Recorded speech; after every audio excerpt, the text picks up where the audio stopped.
and welcome to the redo of this tier list. I have stripped it down completely and used some of my notes from last time and obviously kept some of my opinions from last time, but I have actually rewritten everything all over again, with some changing opinions and some staying exactly the same. As I did last time, I will be ranking all of the civs into 5 different categories or tiers. And this will show, in my opinion, where their strengths and weaknesses lie, and this time I won't be calling them things like weak tier, stronger tier, god tier, anything like that. This time I've just gone with a simple system of tier 1 being the top tier civs and tier 5 being the bottom tier civs, again, in my opinion. On top of this, with things that I will actually be changing since last time, I felt last time with the lower tier civs, I was just complaining a lot, and then when it came to the higher tier civs, I was just bigging them up a lot. In this video, I will be including my own personal feelings on how these civs could be changed to either be stronger or to, in some cases, to be weaker, or just a change that I would like to see, because with certain civs I really like playing them or really like them in their real life history and would love to see them applied and taken in different directions, maybe with this new multiple leader system that we've been introduced to in this game like they did with Greece. This system, although introduced in Civilization 4, is quite new to me because I started playing since Civilization 5, and although I did go back and look at Civilization 4, Civilization 5 is where I spent most of the hours of my life, and I played a lot of that game, almost 3,000 hours, but Civilization 6 is catching up. One last thing before I do start ranking these civs and talking about them is how this list is different from the last. This is a more general list, as I am not speaking from the perspective of a human player. I am thinking generally about all ways to play, as in AI, as in human, as in, well, against the AI as well, and just ways that each of these civs can be strong from a human perspective or not.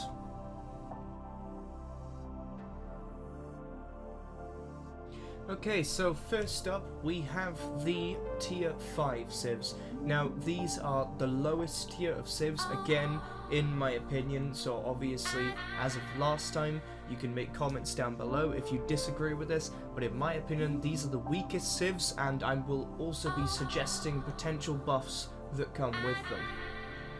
So this one won't be surprising, but Movember leading the Congo is the first civ on this tier list. Civ that I still don't like really much. I just don't get them, but as I said, I'm going to suggest a buff, not just to Congo, but to the whole game really.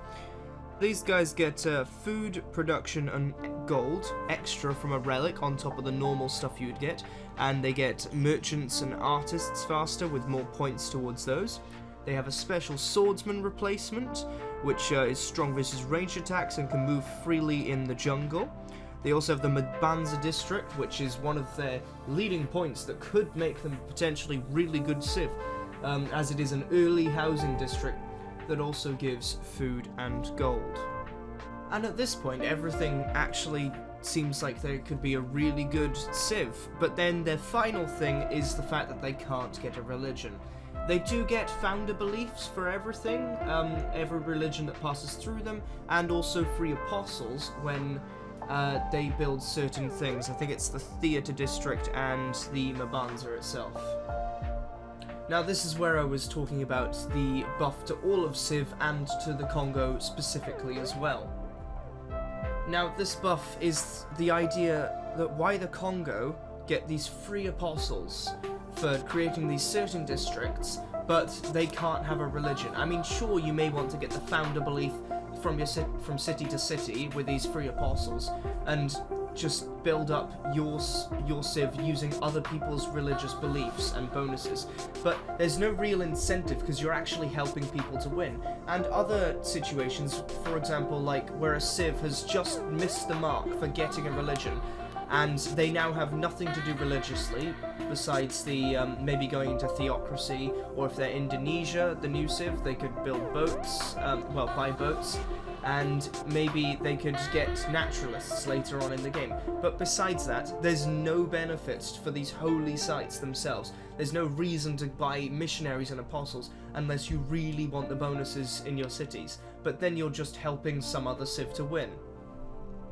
My idea for the whole of civilization is that whenever you spread someone else's faith, you gain something from it. You gain a resource, maybe. And I'm not saying like, oh, you get gold from spreading faith, but it comes from the person's religion. I'm not saying that, I don't know, say as if you're Arabia and you wanted your religion to be spread in Australia, and Australia buys you a apostle and starts spreading their religion. I'm not saying Arabia is going to lose their gold and Australia is going to get it. I'm just saying whenever you spread this religion, because the losing thing would be ridiculous and all religious civs would be nerfed and weaker.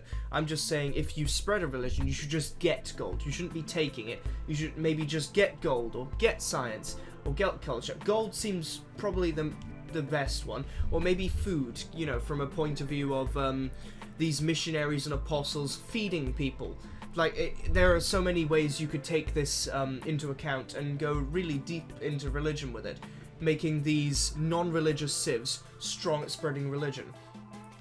So it gives them an incentive. It's like, should I help them? Should I help this religious civ win a religious victory? But I also get gold, or something like that. And then for the Congo, as they get these free apostles and missionaries, I think they should be buffed up with an extra level on that if this system is ever put in place, where they get extra resources. So like everyone else would get food and gold, maybe the Congo would get a bit of culture and tourism as well. Tourism would be an interesting one to think about. If you think about people spreading religion, they're spreading their culture as well, and that could be a kind of tourist-based thing. So anyway, that's my idea for how this civ could be so much stronger. But tips on how to play this civ would be, I suppose you can play both wide and thin, I suppose, where you're building up your own cities, but you can also spread cities everywhere. The Mabanza early really helps you develop as a civ. So yeah, this is quite the interesting civ, and I think with a few buffs and a reason behind why you'd want to use these apostles, they could be a top contending civ because of this Mabanza district that's absolutely amazing. The second and final civ in the 5th tier, the lowest tier, is actually China now. I've changed my opinions on China since playing them a lot more. China just feels continuously underwhelming, with Quinn leading them and the civ as a whole generally. He has the ability to boost Eureka's and Inspiration slightly further, spend builder charges to speed wonder production. They have the Crouching Tiger Cannon, which, as I've said before, just feels weaker than an actual crossbowman. So in this one case where I was ranking their different strengths and weaknesses of civs, I've actually put his army lower than the standard army level for a normal civ. And finally, they have the Great Wall improvement. I've complained about this a lot, so like I did with the Congo and probably many other civs on this list, will be suggesting an improvement. And my idea is that enemy units of the light and heavy cavalry promotion tree shouldn't be able to enter these Great Wall tiles. And not only would that fit in historically, as they built the Great Walls to stop the Mongol invasion, as the Mongols were prominently horse archers and horsemen, this would fit right into history, and it would actually make them stronger, blocking out a certain unit type, unless it was pillaged by another normal unit, maybe by a warrior that's just sent in to pillage this wall so that these horses can come through. Another bonus that was on my mind was the whole idea behind you can boost the production of these ancient and classical wonders with your builders. Well, I was thinking maybe, what about buildings as a whole? Maybe production bonus, not the builder uses charges to boost production, but just a flat production bonus to buildings in that era to give China that kind of early head start that you're looking for with these inspirations and Eureka's boosted as well. As for playing China, I don't really have many tips because I don't like them personally, but you want to try and get those early wonders with those builder charges and then try and make the wall and get benefits from it, but only if it's a tile like tundra or desert. Then it is worth it if you do it in that case, but on plains you want to save it for farm, and on grassland same thing. These are the tier 4 civs in my opinion again, and a lot of things have moved around in this section, even though it seems like with China being in the 5th tier, things were going to be different anyway, but a lot of things, not only civs moving up from tier 5, there is one as you can probably tell, but also civs moving down from higher tiers into the tier 4 section. Okay, so starting with a civ that has moved up, Gilgamesh and his Sumerians. This is a civ that it could be a lot stronger in my opinion. I feel like it's slightly underwhelming, but it's no tier 5. There are definitely directions you can take it, as opposed to Congo, who can't do religion at all and have no incentive to spread it when they get their apostles, and China that just fails to really have this early game impact that they're supposed to have as China, and their units almost feel weaker than the standard units. So with Sumeria, you get extra pillage rewards and share combat experience with the nearest ally in 5 tiles. Also, you get a tribal village bonus when you defeat a barbarian encampment. There's Ziggurat, I think I'm pronouncing that right, gives culture and science when next to a river. Then obviously they have the war cart, which is very strong and is available from turn 1, suffers no damage versus spears and pikes, and moves further if starting in open territory. In my opinion, Sumeria is another one of the civs that needs to be buffed. Now, there are 2 potential routes that I can see the buffs taking, because I call them routes because if you did both, I think it would be too strong of a civ. So the first one is following the Epic of Gilgamesh route, which is that whole achievement where you get the first great work of art. Great work of writing, I mean. And I would think that would give you bonuses to great generals and great writers, whether that's points or a different kind of them, or just something extra from that aspect. The second route, I think, would be to make them like Civilization V's Germany, allowing them to steal barbarians to be on their team. Possibly only paying maintenance for them or something when they reach the mercenaries technology, which actually makes sense with them recruiting them as mercenaries. Gilgamesh and Sumeria feel like just they have a lot of early game bonuses that could build them up to be strong, but there's no late game drive at all really, unless you get that huge advantage. And I'm thinking also on top of this, because this is slightly weaker but it's quite interesting I think, with the whole ally system, he could be a greater ally, forming alliances sooner and getting better trade routes maybe with his own allies. As for playing Sumeria, you basically just need to spam your war carts out and kill stuff as quickly as you can, because it's kind of the only thing they have going for them, but they can be incredibly strong if used properly. Next up we have Norway, led by Harald. This is a civ that was in the 3rd position, the 3rd tier I think, and has dropped down by 1 because of, again, my opinion of him changing.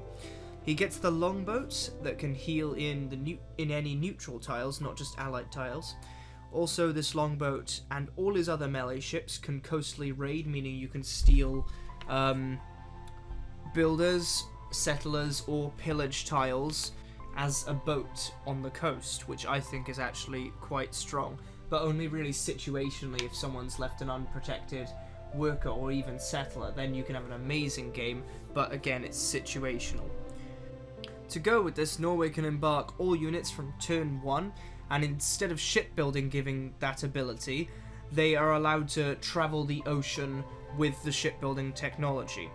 They then also have the berserkers, which are better at pillaging but weaker on the defense. And finally, they have the stave church, which is a temple replacement that gets even greater adjacencies from woods. Norway is okay, but the berserkers seem just too weak compared to like these famous Viking warriors with like we hear of these really strong invaders that would turn up and be able to raid quickly. But yes, they did fall back on their defenses. A potential buff to this would be to increase the attack and defense debuff, so rather than, you know, make it you do even more damage when you're attacking, but you're even weaker when defending. Like, even more than is now, so it's even more risky and you really want to get that first attack in. But also, I think with that, they should increase the movement points, so you can actually plan out these Viking invasions. As in, with the extra movement points, you can plan to attack first. You can plan to attack the right point and like almost insta-kill these units, so you don't have to worry about defending, so you can get in the right position as quick as possible. As for playing Norway, you want to coastally settle and spam out Viking longships and try and get some settlers or builders, or just pillage an enemy, or even try and kill an enemy with these Viking longboats. But then you're looking for a religious game and maybe using the theocracy government to spam purchase berserkers and use them on the aggressive. So the next person on the list is Gandhi leading India, and I'm not sure if this, I think he was 3. I think he has gone down 1. So he gains faith per turn for every civ that he meets that already has a religion and is not at war. I think that means that the civ he meets has a religion and isn't at war with anyone, not just at war with Gandhi. He gives opponents extra war weariness when he's in a war with someone, whether they declared that war or he did. He allows the benefits of any follower beliefs that are from religions within any of his cities. They have a tile improvement called the Stepwell, provides housing, food, but can give extra food and faith based on adjacencies. This can be strong if planned out, using up tiles that can't have a farm, like the desert, or I think you can place them on tundra, but I can't exactly remember. Their unique unit is the Varus, similar to Egypt's chariot archers. These are very strong, but take ages to produce. Obviously, haven't got to Egypt yet, but that will be coming. So it's a very similar point, as in they're incredibly strong, but they take forever to produce, and there's no bonus production towards them in many ways besides policies. As India rarely focuses science, they don't get their neighborhoods very quickly, and India now is a very densely populated place, so from that, I think that a buff to India could be a flat housing boost in some way. Not really sure how they'd do that, but with how densely populated India is, I think there should be a way to do that, even if that's a separate leader to add these housing bonuses. But again, not really sure how that housing bonus would be added, because aqueducts have had so many things done with them, and there's already a unique neighborhood district in the Mabanza. However, in this new update, the warrior monks are ideal for India because they're able to purchase them with faith. They're going to be more relevant than the Varu, and they can get these promotions to actually be strong, and India has way too much excess faith if you play them very religiously.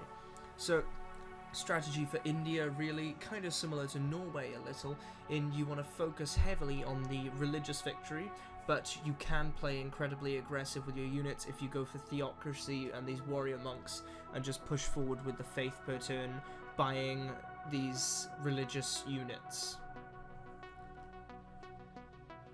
So next up is Cleopatra's Egypt, a civ that I've never really liked, so it seems. I thought they were going to be really strong, but they just kind of disappointed me. Cleopatra gives buffs to trade routes, so you get more gold, but the sender does get food when they're trading to you, but you do get extra gold from that as well. You can build wonders and districts adjacent to rivers a lot quicker, well, a bit quicker I suppose. They have the Sphinx tile improvement, which gives faith and culture, and that gets amplified when adjacent to a wonder. Finally, they have the Chariot Archer. Like I said with the Varu before when I was doing India, these are incredibly strong. They're one of the strongest early game units in the game, next to the Varu, I think, and probably the Samaria's Warcart. But they just take so long to produce that Samaria's Warcart is as strong as these two units, but has no extra cost. These two units have way higher extra cost, almost double probably, than the unit they're replacing. So you can't mass produce and use them effectively to create an empire like the old and middle Egyptian kingdoms were.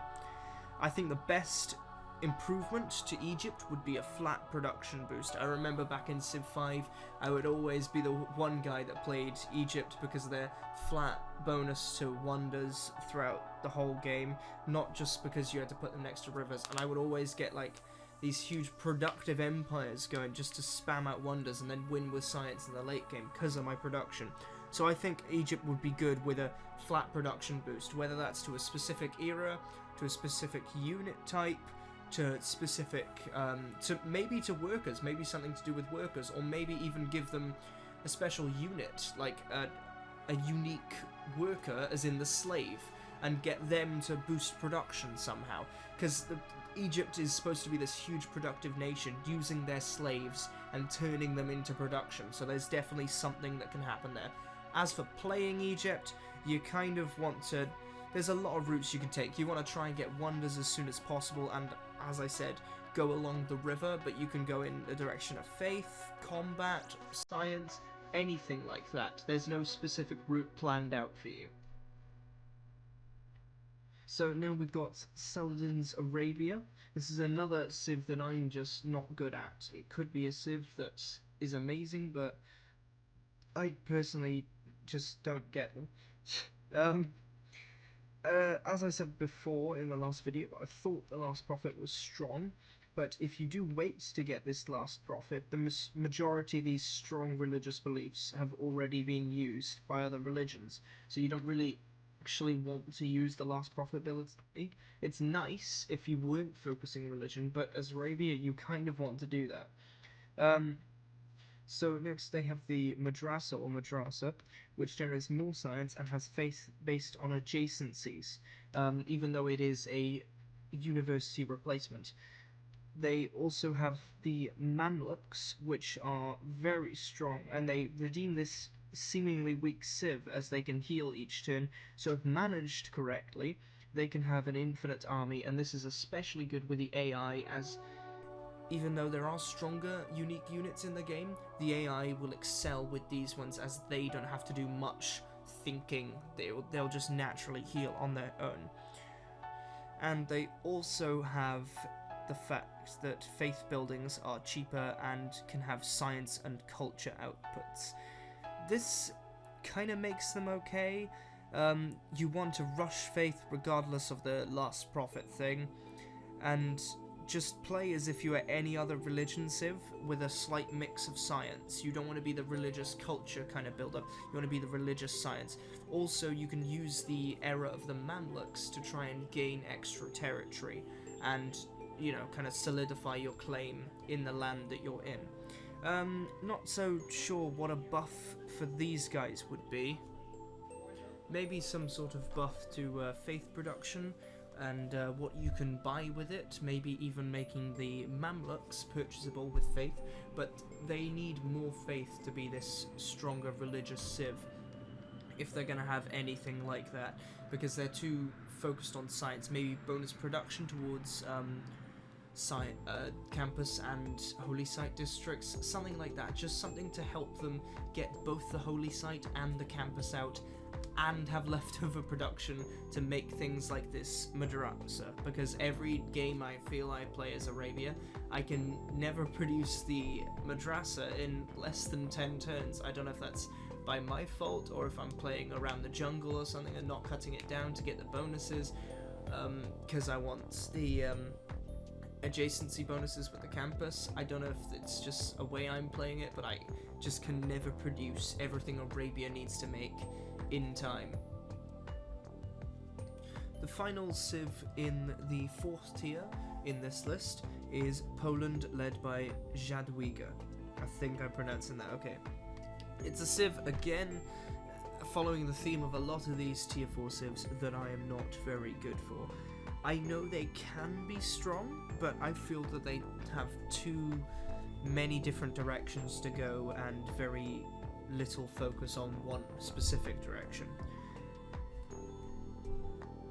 You can culture bomb whenever you build an encampment and steal other people's tiles, and when you do steal other people's tiles, your dominant religion gets spread to the city that you're stealing tiles from. Her winged hussars force units back and can cause damage if them backing up is impossible, as if into a mountain, or maybe they don't have embarkation somehow by that point in the game, and you back them up into the water. But apart from that, they're not that much better than units that you'd be getting around that era anyway. One of her military slots becomes a wildcard, so not as good as Germany just getting a straight up military slot, or Greece just getting a wildcard one. They do have to convert a military one into a wildcard one, but that can help slightly, especially if you're doing a rush for science or faith using the early points from mysticism. Her most powerful bonus, in my opinion, is her unique building. It gives gold or production to trade routes, depending on the type of trade route, international or, well, national, I suppose. As Poland, there are just many buildings to focus on. You want your holy site to have the religion to spread when you do this culture bomb. You want a commercial hub, so you can build a special building and get that extra gold in production. You want culture, as your winged hussars are in the civic tree, and you want encampments, so you can do the actual culture bomb itself. And that's 4 districts that Poland kind of need, and that's excluding things like a docks, which go really well with the commercial hub. It's excluding things like an aqueduct district, which can really boost your civilization. Some civs literally need it to survive, depending on their placement in the world. And finally, a campus. You're missing out on the science, so as Poland you seem to fall behind because you don't have the time. Like Arabia, you don't have the production to make everything that you need to make. As far as playing Poland goes, you kind of just want to, like I said, focus on these specific areas, but try and also city spam whenever you can, possibly even using gold to buy settlers, so that you can have a few cities set up with each of these different things. For example, the holy site isn't needed, it's just an extra bonus. Same with the encampments, they're not needed, but you can steal tiles with the culture bomb later on in the game. So you don't need these things, but if you have many cities out, you can use all these different abilities to help you get to where you need to be in the game and have a stronghold in all these different things, especially gold and production from your trade routes. Not much to say about these guys. These are kind of like the middle ground standard civs. They're civs that you can't go wrong with, but they've got nothing amazing about them to give them that edge over other civs. There are obviously civs stronger than this, but they're, as have been already, civs are a lot weaker than this. These civs will have a lot less room for improvement, but maybe balance changes. So some things that could improve them, some things that could improve them, some things that could rebalance them, so to speak. So next up on this list is Cyrus leading Persia. Now I think these guys were tier 4 last time, and they've moved up a tier because of a actual update, not my change of opinion this time, an actual update that has changed them, for me at least. He can work well when declaring surprise wars, as his units get more movement speed and he doesn't get as much war weariness. Their improvements, they still aren't great, but in barren and desert areas they can be good, and tundra, I think they can be put as well, so they can get you a bit of extra gold and a bit of extra culture in those tiles that you can't do anything with. They also have the extra trade route, which also gives them bonuses to international trade.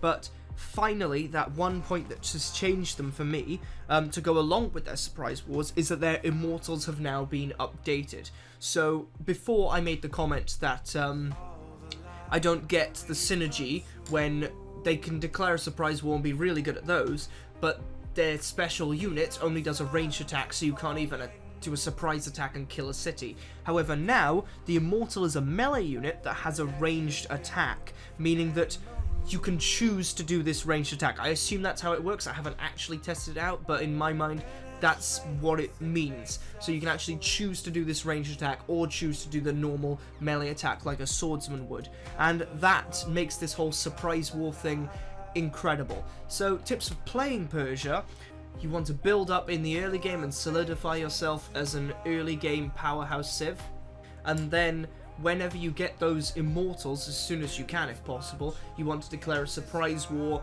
on whoever's around you and use that really to your advantage. And then going into the late game, whatever victory type you've chosen, you can keep following through with that, but using these surprise wars to keep your empire stronger than the rest. Next up is a civ that's moved significantly further down in this list, from tier 1 or god tier to tier 3.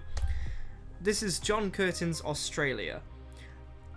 I don't think they are particularly strong anymore, taking further looks at them and playing more games of them, so they get the extra production when they have a war declared on them or when they've liberated a city. His digger troops are stronger in foreign lands and when on the coast. The points that make them strong, however, are their last few abilities. They get district bonuses based on tile appeal, which is quite strong, and cities on the coast get freshwater housing bonuses. Also, their outback station is the tile improvement that really makes them strong. However, it does mean going back and replacing a lot of farms, so you either need money or strong production to have these builders in place to do these things, or you can choose not to have farms and wait for these outback stations in the civic tree, but that does take quite a while considering farms are instant at the start of the game and outback stations are quite a long way down, I think guilds they're at. Australia, I've put them lower because they just need quite a lot to be going their way. As I've said in the last tier list, if you were on the true start location map and you spawned in Australia, Australia is perfect for Australia. But in the same sense that Japan is amazing on Japan, and that civs are supposed to be good where they started because they are kind of shaped by the land. However, the conditions you need to find to survive and do amazing as Australia are flat land, coast, and tiles with high appeal. Tiles with high appeal will include forests and mountains, so that kind of drives you away from the coast a bit because they're not always there, and also away from flat land as you're going to be near mountains. So it's just difficult to find all the things you need to do well as Australia in one game. So tips for playing Australia: you need to play really wide and find all of these individual things. But if you do, you can be an incredibly strong civ in any victory type. The next civ on this list is Teddy's America. Another civ that personally I just am not great with. As I've mentioned before, almost all the American bonuses come in the late game, which makes sense because America didn't exist in real life until the supposed late game. They have a unique fighter and a Rough Rider unit that can fight and gain culture, which is their focus really. They do follow culture quite a lot because they have the film studio that boosts culture in the modern era specifically, and also you get national park bonuses, and as well as the fact that you're strong on your own continent. As I said in the last video, the last tier list, if you can survive to the late game, as you have no bonuses in the early game, apart from this extra continent bonus, you can be incredibly strong in the late game, becoming an insane culture powerhouse. It's just there's no boost in the early game. As for playing America, you want to settle your cities as early as you can and get kind of locations with a lot of appeal, especially natural wonders. You try and get as many of those as you can within your borders, and you want to be playing some sort of religious game. Although you want to win the culture victory, you are going to need some points towards religion and faith, because you want to buy those nationalists so you can make national parks, which is really the focus behind the tourism as well as the film studio for the civ. And like I said, if you can survive to the late game, you can become a late game culture powerhouse and global power. Kind of like real life, really. Next up, we have Montezuma leading the Aztecs. And this, for me, is like a step down from Alexander. The Aztecs get a lot of their power from luxury resources and amenities, as they get amenities spreading to one extra city, and luxuries or amenities also give combat strength to units per each unique amenity you have.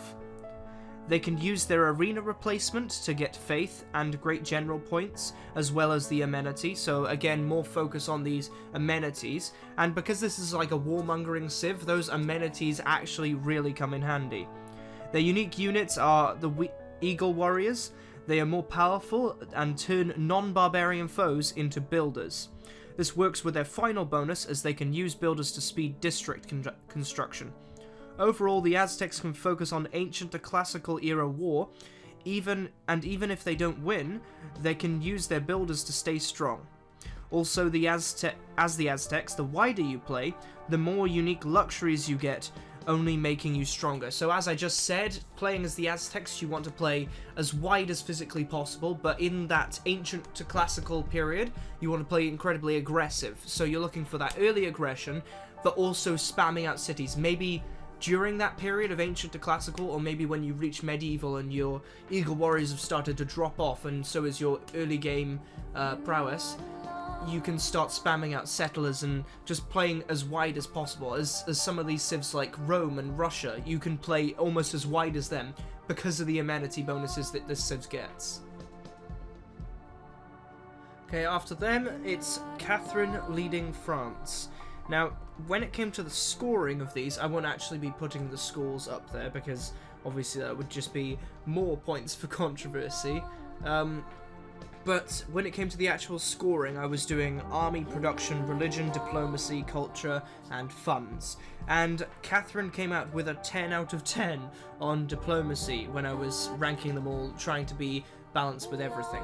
So, yeah, that shows that she's strong, but not like in, maybe if they put the World Congress in or something like that, some diplomatic expansion, France could be an incredibly strong civ. However, it seems stronger than it is because its main point is diplomacy, and there's very little in the game around that at the moment. She gets the Chateau tile, hope I'm pronouncing that right, improvement, which is okay, but they have to be planned out and placed in the sense that you need them next to rivers and luxuries to give all these bonuses, and you really get them too late for them to make much of an impact, so that much planning isn't really what you want as a civ.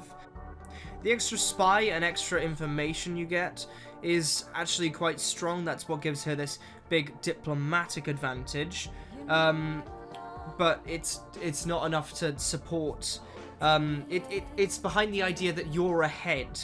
Again, going with this booster production of medieval wonders, I think it is. Medieval and Renaissance, I think. It's definitely medieval. I think it's medieval and Renaissance. It can be strong, like I said, if you're already a strong civ. And the Imperial Guard are also very strong, but they're strong at defending in your own homeland. Basically, overall, with all these different bonuses, this civ is incredibly strong. But sort of like America, they don't have anything to kick them off. If you get a good start, if you're lucky, there's nothing to get you that good start. But if you're lucky enough to get a good start, France is amazing at getting to the medieval period and holding that start. If you start well, France can just hold it and defend. With the extra information, you can defend yourself from spy attacks. Well, and with the extra spy as well. The Imperial Guard can kick people out. The boost production of wonders, if you've got good enough production already, that's only going to excel. And you can go any direction. But the main point is, if you can get ahead and reach the medieval Renaissance era, you can stay ahead, but you have to be very far ahead. You have to be very strong as France. Next up, remaining in the same position, is Pericles and Gorgo's Greece. Again, these two are still together because of, well, the same reasons, really. Greece has a multitude of bonuses around culture, however no direct way to boost it in the late game. They have the hoplite, which can be very strong when mass-produced, as they gain strength if they are adjacent to each other. Greece has the Acropolis, which gets many other adjacency bonuses, but it does have to be built on a hill. I think it's from strategic resources or bonus resources and that. You get bonuses from that. Pericles' unique ability is to gain culture for allied city-states, and Gorgo gives culture from kills. Finally, their ability to have the wildcard slot for free, unlike Poland, which would get it instead of a military policy, is why they're higher up than Poland on this list. They'd probably be the same if they had something of a similar level. This means you can rush mysticism, like I said with Poland, for a quick scientist or prophet. As Greece, you either want to rush science or faith, but then turn to culture when it's available to you. Because you're not going to get the theatre district, well, the Acropolis in this case, as soon as you start. The first two things are normally the campus and the holy site. And with Greece, you can really choose either with that wildcard slot. But rushing mysticism, getting that pantheon, it's kind of the best way to play Greece. And then with the hoplites, you can defend yourself, you can spread your religion. With that basis, you can be a good civ generally, but there's nothing special about them. Next up we have Hojo leading Japan, a civ that is pretty decent, was in that tier 2 spot last time, but has since been, in my opinion, moved down to 3. He gives his ships strength in coastal tiles and his land units strength when adjacent to coastal tiles, which again, like I mentioned earlier talking about Australia on a true start location map, if Hojo's in Japan, all of these bonuses work with Hojo. So then he gets the samurai, his unique unit, that fight as if they're at full health, no matter what their health is. They fight at full health, as in, if they've been damaged, they will continue to fight as if all of them are there, from the idea that the samurai will fight to their last breath. They have the electronics factory that provides extra culture and production to nearby cities in a certain radius, meaning that the bonuses extend around, again working well with a small compact area. And finally, they have the fact that their districts get additional buffs for every adjacent district. And as I said at the start, Japan is just made for Japan, really. As stupid as that sounds, it's made to be on a small peninsula near the coast where they can fight and defend using both ships and land units, and be really compact cities built in together with all the districts near each other, where that's with their best adjacencies being that way. They're best on archipelago maps, but in any situation, if you're playing Japan, you want to try and be as compact as possible, fighting and settling coast if you can, but it's a flat bonus, so you can settle along the coast in the early game, but if you need to go later, inland late game, the bonus isn't really as strong. It's still there, but it doesn't mean as much because it's not a percentage, it's a flat bonus of coastal damage or adjacent to coastal damage.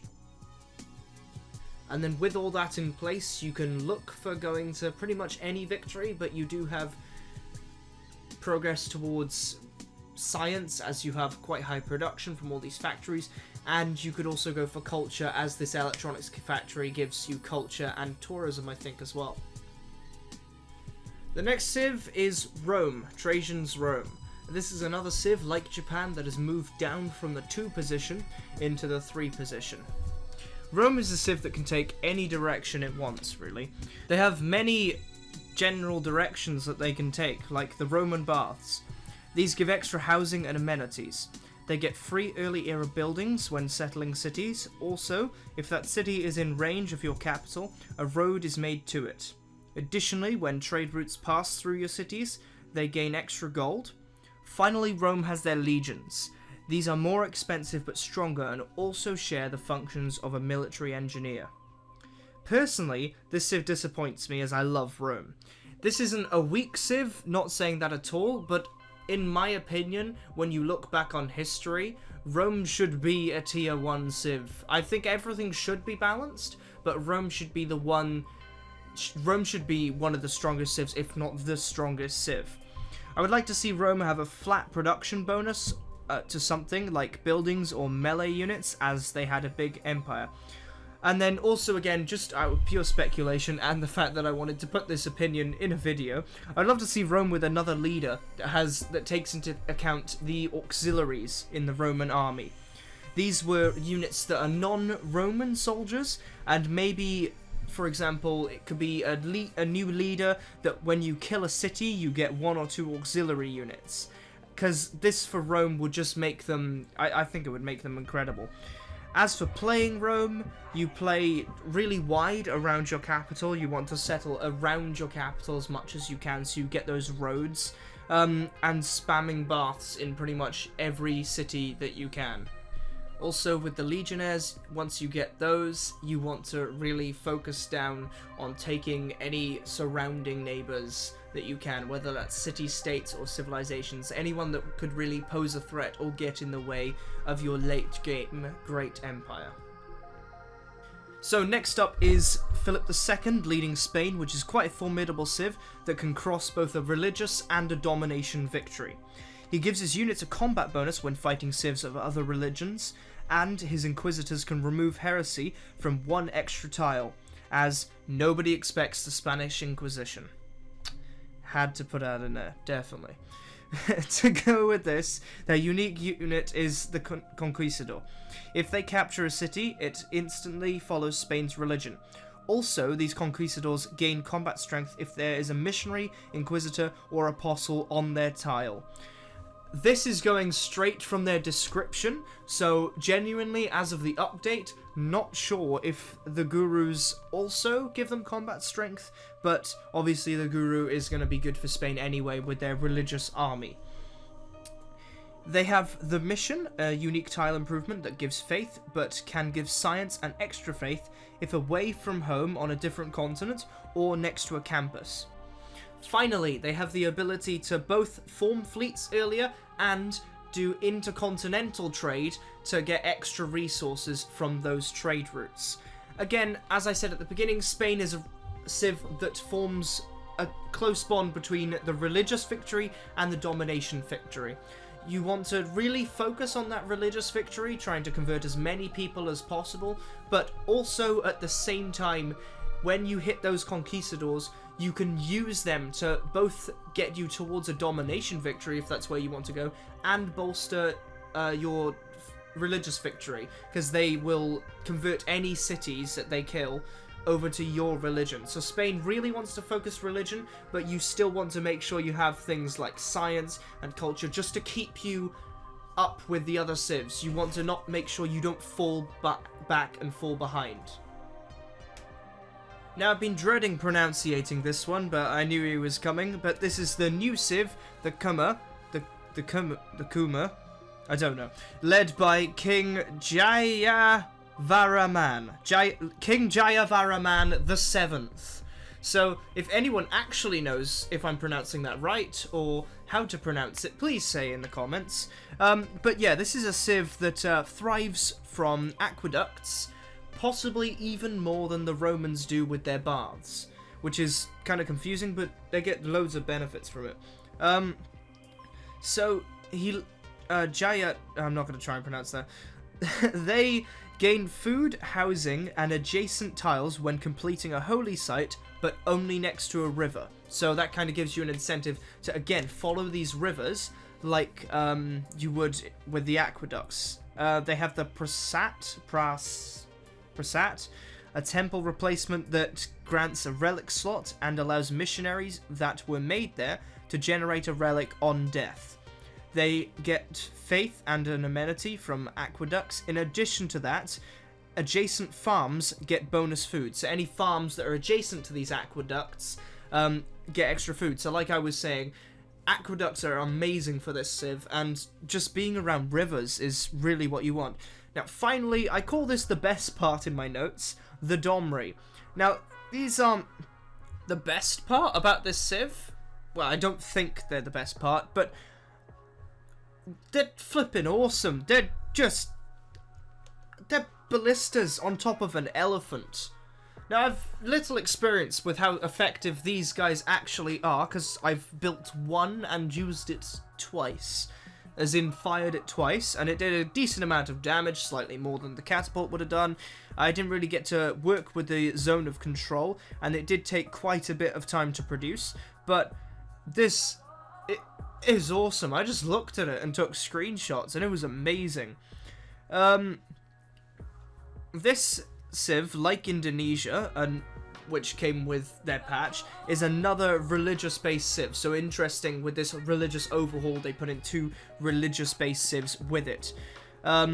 With the Kuma, you want to watch your rivers so that you can make aqueducts and holy sites to reap their rewards from the specific things that these rivers will give you. And then you can use the Domris to gain a little power, but ultimately the religious victory is the best way forward.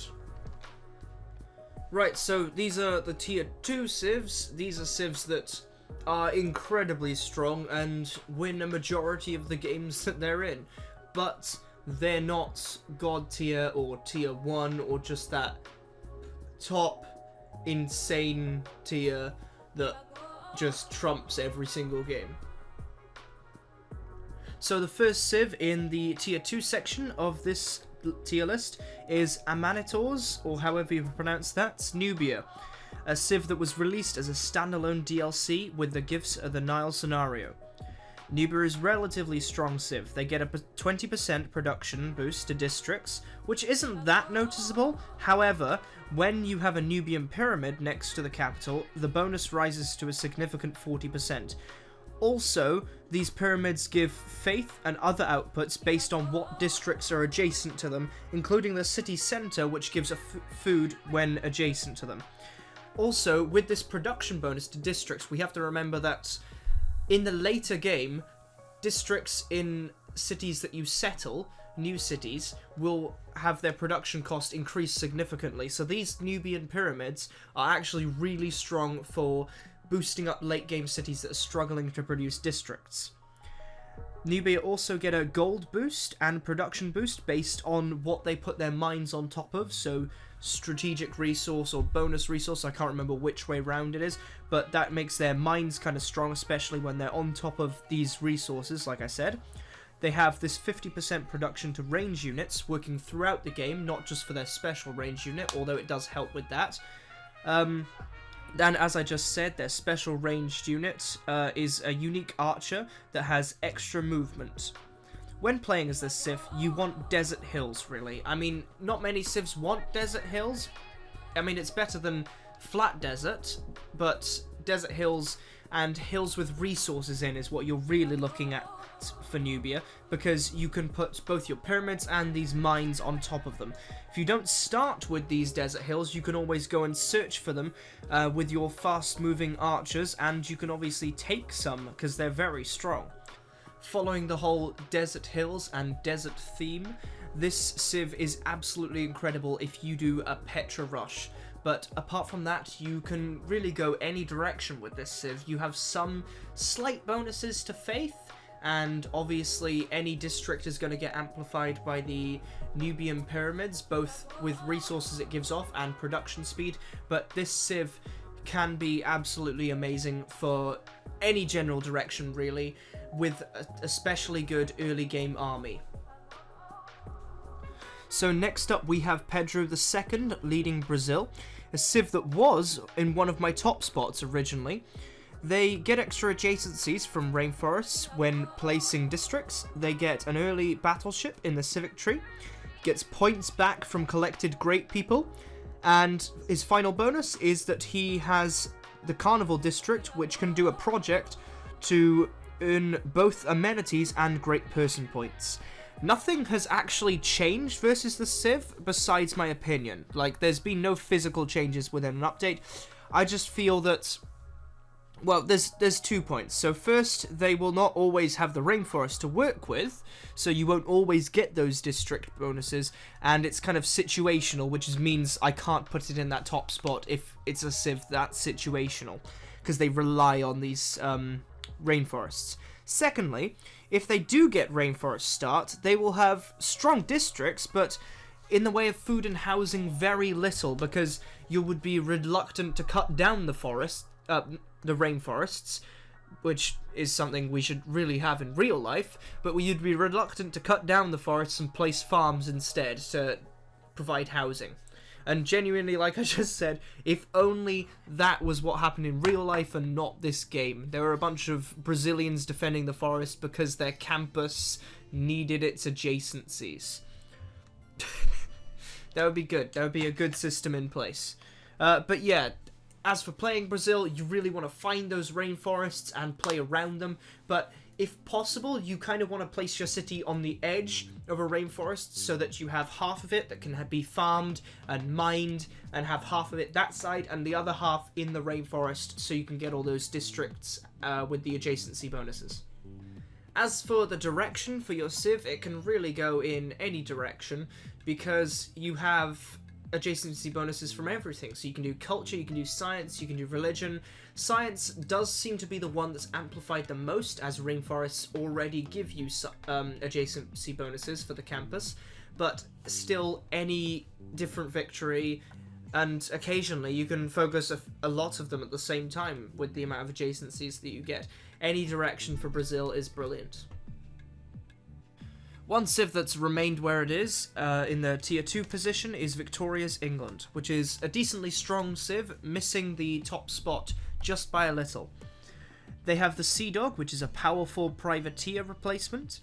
They have the Redcoats, as of Victoria's special leader bonus, that works well on a different continent and when disembarking. They have the ability to make free melee units when settling away from home on a different continent, and once reached, that then becomes the Redcoat, so they're already stronger on a different continent, and you get a free one whenever you're settling on a different continent. They have the Royal Navy Dockyard, which gives ship, Great Admiral, and gold bonuses, and also embarking and disembarking bonuses. The driving force of this civ, however, is their British Museum ability. While you're gaining territory or settling new territory with your naval abilities and your redcoats on land, you can use this time to send your archaeologists out to fill museums quicker, and these museums also have 6 slots instead of 3. Along with that, you can support an additional archaeologist with each museum. As England, your focus is the navy and the army and settling, and once you gain this land, you can then dominate the culture game.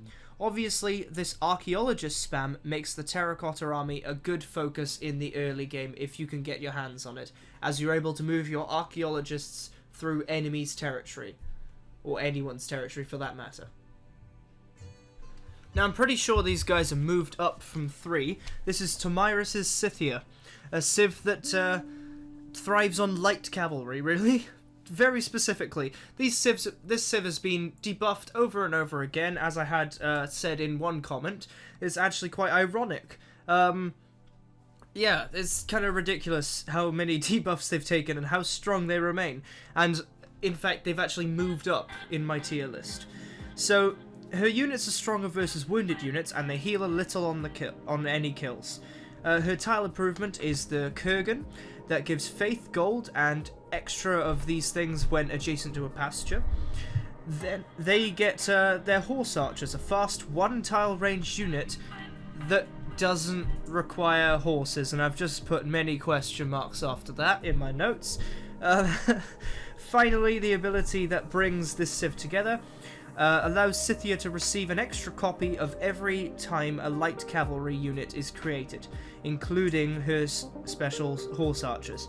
Although this is mostly intended for an early game domination, in the late game she remains a very powerful civ with the free corps of cavalry, or even a corps of helicopters. Not officially making a corps, but you can just instantly combine them for less maintenance and stronger units. So your units are almost always stronger than the enemy, or you can choose the route of your units are always in a larger, you know, there's more of them than the enemy.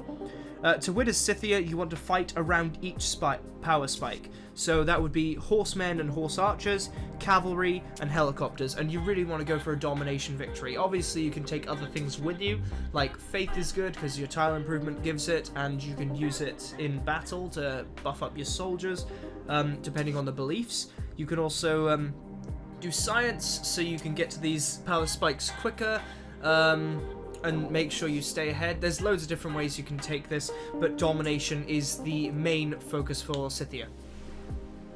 The final civ in the tier 2 section of the video, obviously giving away who the tier 1s are if you're working that out, is Indonesia, led by, oh here we go, Daya Gitaja, I think, and is another very strong sea-based civ, which almost shows up Australia and kind of is one of the leading reasons why I put Australia down further than I put Brazil, because I realised that both Brazil and Australia's adjacencies weren't as strong as they first came off, but Brazil remained strong being an inland civ, but with Indonesia being so strong, I've put Australia further down in the tier 3. She can grant faith to coastal cities that she finds, can embark/disembark religious units with no movement cost, and purchase a navy with faith. Their unique unit, which is a frigate replacement, the Zhong, I'm not really sure on that one either, is unlocked with the mercenaries civic and is very fast. Also, the speed bonuses give their movement speed bonuses to anything they're in a formation with, and they get increased combat strength when in a formation. They then get the Kapung, which is kind of their strong leading bonus, I suppose, which gives production and housing and food when next to fishing boats. It can be upgraded again in the later game. Finally, Indonesia get an extra minor adjacency bonus from coastal tiles and extra amenity from entertainment complexes in the same position near the coast. Overall, Indonesia can be very strong. If you're on a map with a few islands, you excel. Also, if you're able to build up faith per turn, you can have a reserved navy, spend your gold elsewhere, because I know a lot of players, well at least I do, love to save up gold and never have an army, so you're not losing gold per turn to unit maintenance, but then you can insta-purchase an army. Well, these guys can use the gold for elsewhere, because they can insta-purchase with faith. Playing this civ, you want to settle coastally, possibly without fresh water, if you have to, because using the Kapung, they can rely on their cities if they have enough coastal tiles, so you don't actually need the fresh water. So like Australia getting the freshwater bonuses from settling, these guys get even more housing than Australia do. The Australia bonus is completely overshadowed by this unique tile improvement. Obviously you don't get it from the beginning of the game, so Australia has that going for them, but these guys get way more housing. Like genuinely, I had a medieval era 30 housing max city. I mean, it didn't reach 30 population, but 30 housing max, so housing was never an issue in that game. You can convert early by land and then easily escort your religious navy across the seas to win, as they will not only embark and disembark faster, but within the formation they'll move faster and make your ships even stronger. I think that buying boats should be cheaper than their original price though, because their unique boats, the Zhong, is 400 faith, and that takes away quite a lot of money to spread your religion itself. So I think that should be slightly cheaper, but that's one slight change in their amazing other abilities. This would just make them even better. Probably still not God tier or tier 1, but a very strong tier 2 civ, like kind of where England was standing, almost the tier 1 standard. So these guys are the top dogs. They are the tier 1 civilizations, again, in my opinion.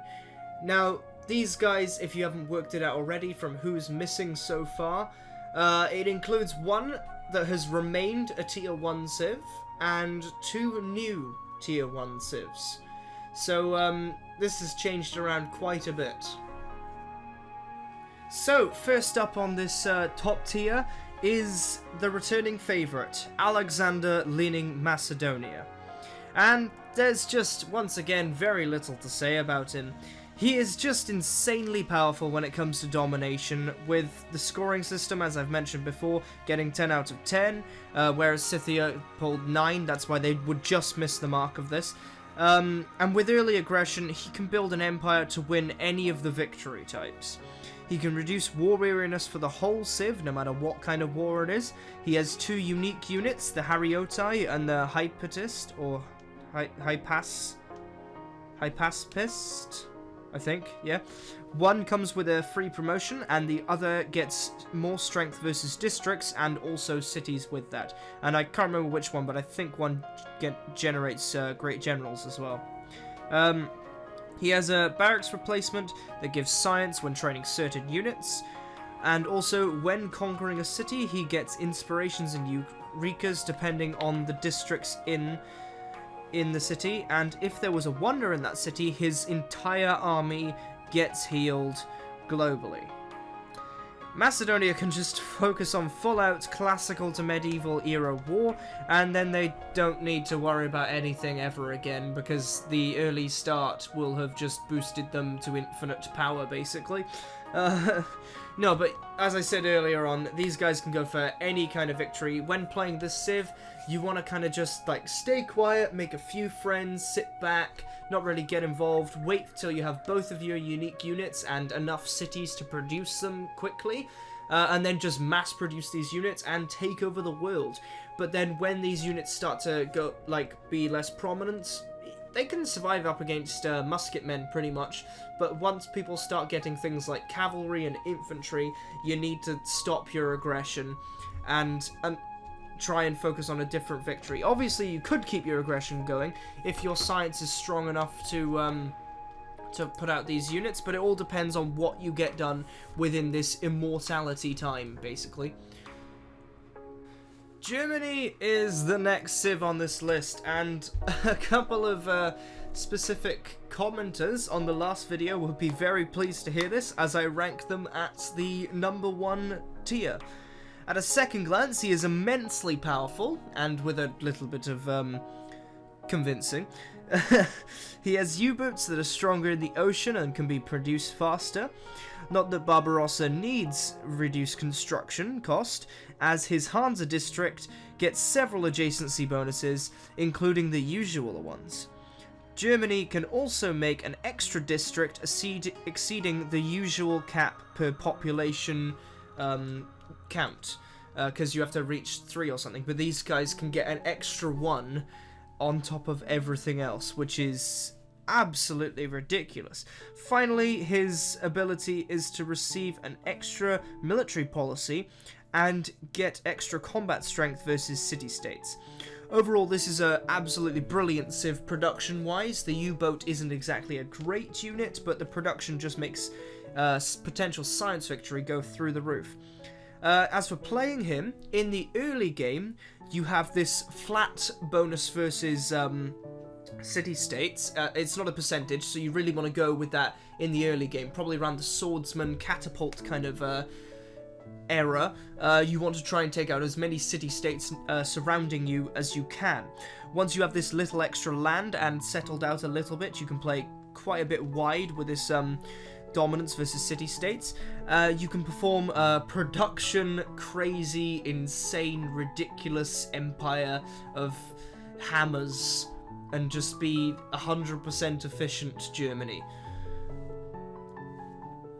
So the final civ on this list, as you can probably tell, is Peter's Russia, and this was and remains one of the best civs in the game for newcomers. I've just moved it to this top spot since playing a single player as it recently. Peter allows Russia to receive culture and science when trading with more advanced civs, and compared to the rest of Russia's benefits, this seems very weak, but everything else is ridiculous. They get the Cossacks, which are a unique unit that is not only stronger than cavalry, but can do hit and run attacks, as you can attack and then run away like the Mongols and the Camel Archers used to be able to do in Civ 5, and they're the only Civ, I think, that has that kind of ability. They have the ability to gain many extra tiles when settling, like the Shushon were able to in Civ 5, and they can actually use Tundra tiles as they give additional outputs. I think it's 1 faith and 1 production. Finally, they have the Lavra. In my opinion, this is one of the few things that the game actually needs to debuff. Like, this is ridiculous. I'm not saying this makes him better than Macedonia and Germany, as it's a flat tier list and they're all in there together. But you get you get the border growth when expending great people, and obviously it builds much quicker, and it's easy for a early religious setup and religious victory, really, as you get the extra faith outputs from the Tundra tiles around you, which Russia will be near anyway. However, you also get a writer, as in great writer points, and great artist points, and great musician points, as well as the standard great prophet ones. This seems good in theory, giving Russia a cultural edge. Though, looking deeper and playing more of this game, it's just really annoying. You get the Lava District before you even get the Theatre District, meaning that you are going to have all of these early great people. Every time I play Russia, I find myself rushing a religion and ending up with endless writers, artists, and musicians, with nowhere to create their great works for around 30 turns, and then you get even more. The rate that you receive these great people needs to be reduced, as you end up in the Renaissance era with musicians and unusable for 2 more eras. In summary, this civ is so overpowered that it becomes weak in a stupid way, because it doesn't make it weaker, it's just annoying that you have endless great cultural people in your territory with no use until you have the buildings to fit them. When playing Russia, you just want to go very wide and rush the culture buildings if possible, but again, with the Lavra, there's nothing you can do to avoid this situation, so you might as well embrace the fact that you're going to get millions of artists and musicians and writers. So you really want to rush the Lavra district and make a religion as soon as possible, because you're normally going to be the first one to get to that unless you don't focus it. And then you want to rush these theatre districts so you can expend all the great people in your territory. Right, that concludes this tier list. I think I've made significant improvements since the last time, and I think my opinion has changed and developed along the way with all these an hour and 12 minutes worth of opinions behind them. But thank you very much for watching again. If you have comments, leave them in the comment section down below. I joked about pronunciation, but if there is anything I pronunciated wrong, please correct me. And any opinions that you have, I did definitely take them into account, making this one considering Germany's jump to the top tier. But yeah, thank you guys very much for watching, and this concludes a very long video.